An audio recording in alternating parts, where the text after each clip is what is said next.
تکبر وہ پہلا گناہ ہے جو ابلیس سے ہوا، پھر اللہ تعالیٰ نے اس پر لعنت کی اور اسے اس جنت سے جس کی چوڑائی آسمان اور زمین کے برابر ہے نکال کر جہنم کے عذاب میں پھینک دیا۔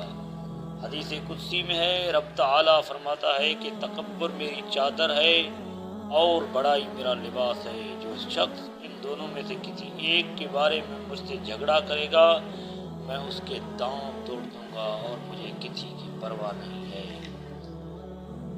حضرت عمر رضی اللہ تعالیٰ عنہ کا قول ہے کہ متکبر علماء نہ بنو کہ تمہارا علم تمہاری جہالت سے آگے نہ بڑھے۔ بنی اسرائیل میں ایک شخص تھا جس کی کثرت گناہ اور فتنہ و فساد کی وجہ سے اسے بنی اسرائیل کا خلی کہا جاتا تھا، جس کے معنی ہے اپنے گناہوں سے بنی اسرائیل کو عاجز کرنے والا۔ ایک مرتبہ اس کا ایسے انسان سے گزر ہوا جسے بنی اسرائیل کا عابد کہا جاتا تھا۔ عابد کے سر پر بادل کا ٹکڑا سایہ کیے ہوئے تھا۔ جب اس گناہگار نے عابد کو دیکھا تو اس کے دل میں خیال آیا کہ میں بنی اسرائیل کا بدبخت ترین آدمی ہوں اور یہ بنی اسرائیل کا عابد ہے، اگر میں اس کے پاس بیٹھ جاؤں تو شاید اللہ تعالیٰ مجھ پر بھی رحم کر دے۔ چنانچہ وہ عابد کے پاس جا کر بیٹھ گیا۔ عابد کے دل میں خیال آیا کہ میں بنی اسرائیل کا عابد ہوں اور یہ بنی اسرائیل کا بدبخت آدمی ہے، یہ میرے ساتھ کیسے بیٹھے گا؟ اسے بہت شرم محسوس ہوئی اور اس بدبخت سے کہا یہاں سے اٹھ جاؤ۔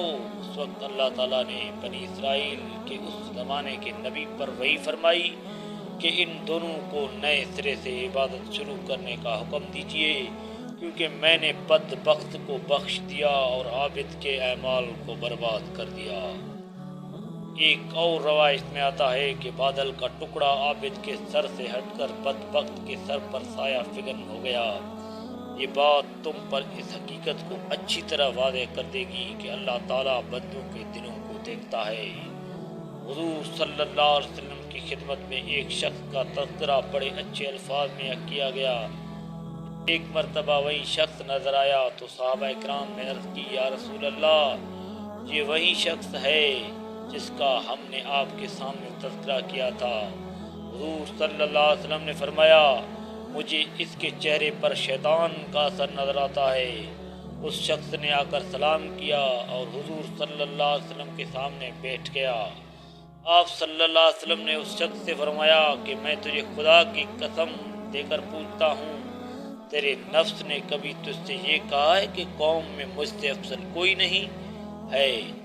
اس نے کہا، بخدا ایسا ہوا ہے، اور حضور صلی اللہ علیہ وسلم نے نور نبوت سے اس کے دل میں موجود تکبر کا اثر اس کے چہرے پر دیکھ لیا۔ حضرت حارث بن جدید عبیدی صحابی رسول رضی اللہ تعالی عنہ کا ارشاد ہے کہ مجھے ہر وہ مضحکہ خیز قاری تعجب میں ڈالتا ہے جس سے تو خندہ پیشانی سے ملتا ہے اور وہ تجھے ناک بھوں چڑھا کر ملتا ہے اور تجھ پر اپنے علم کا احساس جتاتا ہے۔ اللہ تعالیٰ مسلمانوں سے ایسے کاریوں کو ختم کرے۔ حضرت ابو ذر رضی اللہ تعالیٰ عنہ سے مروی ہے کہ میں نے حضور صلی اللہ علیہ وسلم کی موجودگی میں ایک شخص سے تلخ کلامی کی اور اسے کہا، اے حبشی کے بیٹے۔ حضور صلی اللہ علیہ وسلم نے یہ سن کر فرمایا، اے ابو ذر، سا کو ہلکا کر، سا کو ہلکا کر، کسی سفید کو سیاہ پر فضیلت نہیں ہے۔ حضرت ابو ذر رضی اللہ تعالیٰ عنہ کہتے ہیں کہ یہ سنتے ہی میں لیٹ گیا اور اس شخص سے کہا، اٹھو اور میرا چہرہ رونت ڈالو۔ حضرت سیدنا مولا علی کرم اللہ وجہ الکریم رضی اللہ تعالیٰ عنہ کا فرمان ہے کہ جو شخص کسی جہنمی کو دیکھنا چاہتا ہے وہ ایسے آدمی کو دیکھے جو خود بیٹھا ہوا ہو اور لوگ اس کے سامنے کھڑے ہوں۔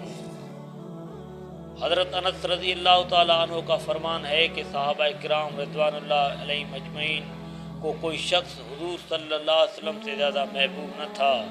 جب وہ حضور کو دیکھتے تو کھڑے نہ ہوتے کیونکہ انہیں علم تھا کہ آپ اس چیز کو اچھا نہیں سمجھتے۔ حضور صلی اللہ علیہ وسلم بعض اوقات اپنے صحابہ کے ساتھ چلتے تو انہیں آگے چلنے کا حکم فرماتے اور خود ان کے درمیان چلتے